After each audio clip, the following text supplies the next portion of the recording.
Mūsu projekta tēma grafiti Rīgas ielās, māksla vai huligānisms vistiešāk skar pašus Rīgas pilsētas iedzīvotājus.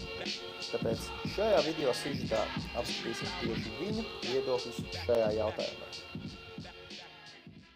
Vai grūti tā robeža, protams, ir slīdēna, kad tas ir huligānisms, kad tas ir kaut kāda māksla, bet cilvēks tam ir domāšana, viņš ir domājis līdzi, ko viņš ir uzzīmējis vai kur viņš ir uzzīmējis un kā tas ietekmē tos cilvēkus, kas tur iet garām vai skatās, jo iespējams, ka, piemēram, kiosks, kurš vienkārši apģēb savāds ar kaut kādiem parakstiem, ar vienu līniju vispār nekādiem, viņš izskatās pēc mīskastes.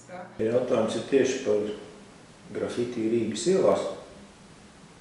Laikam tomēr diezgan viennozīmīgi tas ir huligānisms. Ja mēs vispār par grafiti runājam, droši vien kā žanrs, kā tāds savdabīgs tehnikas izteiksmes žanrs, viņš, manā skatījumā, viņš varētu mierīgi būt mākslas nozare. Ja mēs to nesaistam ar mūsu pilsētu vides degradēšanu. Man kā arhitektam, tas ļoti sāp, Es to varētu pat teikt, uzskatu diezgan personīgi par tādu kā vēršanos pret kādām mūsu pamatvērtībām.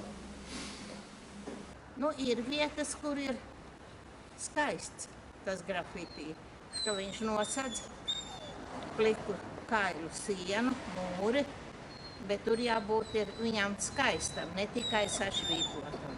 Tā kā tiem grafiti zīmētājiem ir jāpadomā, ko viņi zīmē un kā viņi zīmē. Tas jāatsot vienkārši par šitā izdevībā. Jākārtojās, jāmāk. Nokrāsot smukus viediņus, tīrs, sapūš. Tā nedrīkst darīt. Tas nav smuks. Grafiti ir atkarībā no tā, kā uz to skatās. Ja no sabiedrības viedokļa, tad tas noteikti ir huligānisms, bet par mākslu to var nosaukt atkarībā no tā, kā katrs cilvēks to uztver. Respektīvi, teiksim, ja es eju garām kaut kādam grafiti zīmējumam, un manī tas raisa kaut kādas pārdomas, mani tas uzrunā, tad tā noteikti ir māksla. Atkarīgs no tā, kas to aplūko. Ja, teiksim, policijas akadēmijā students ar to nodarbojās, tad skaidrs, ka viņš to skatīsies no kaut kādas tās deviances un kaut kādas tiesības aktu viedokļa. Bet, ja to apskata kā saturiskas kaut kādas formas, kā kaut kādu vēstījumu nesam, kontrkultūras ideoloģija, kaut kādas tēmas, narkotiskās, ideoloģiskās, dažādas, pacifiskums, antimilitārisms, anarkisms. Tā joprojām to visu var kaut kā semiotiski skatīties, kā mēdīju studijās, komunikācijas studijās.